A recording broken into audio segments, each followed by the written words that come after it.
Bienvenue dans ce module d'introduction à la gémothérapie.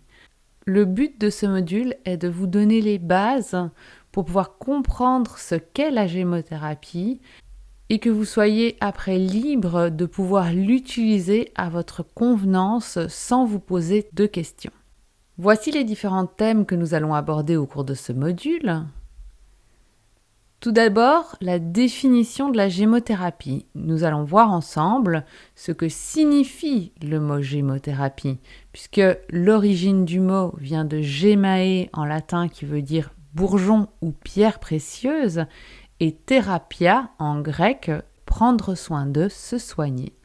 Donc se soigner grâce au bourgeon. Et on va définir en quoi consiste cette gémothérapie. Nous parcourrons ensuite l'histoire de la gémothérapie pour voir quels sont les grands noms de la gémothérapie, mais aussi nous verrons que l'histoire de la gémothérapie est beaucoup plus récente que l'histoire de l'aromathérapie. Les différentes approches, comment est-ce que les grands noms ont analysé l'effet de ces bourgeons, et on verra qu'il y a 3 grandes approches différentes qui sont l'approche biochimique, l'approche botanique et l'approche pharmacologique. Et je vous expliquerai que l'utilisation des bourgeons est finalement un mix de toutes ces approches. Comment obtenir des macérats mères ? On verra que sur le marché, il y a toutes sortes de macérats dits macérats mères concentrés, mais qu'en réalité, il faut suivre une méthode bien précise pour obtenir ces macérats. Quels sont les intérêts du triple solvant ? Et le triple solvant, on verra qu'il est indispensable pour obtenir un macérat mère concentré.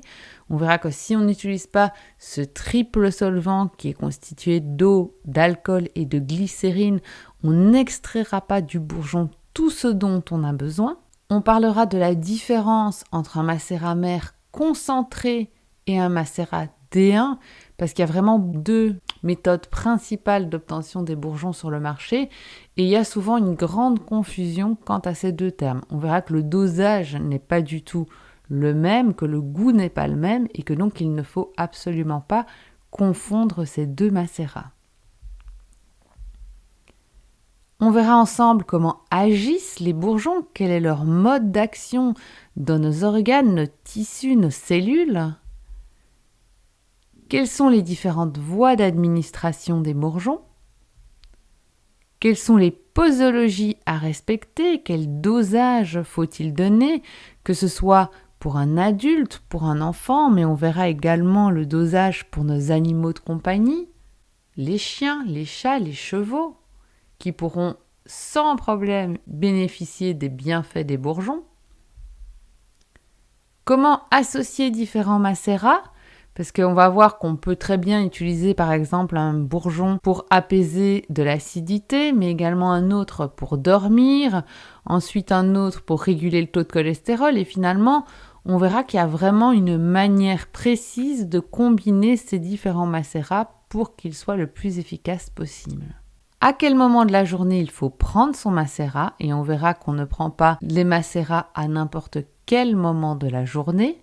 Quelles sont les contre-indications à l'utilisation des bourgeons ? On verra qu'il y en a nettement moins qu'en aromathérapie, mais malgré tout, il faut quand même faire attention à certains paramètres.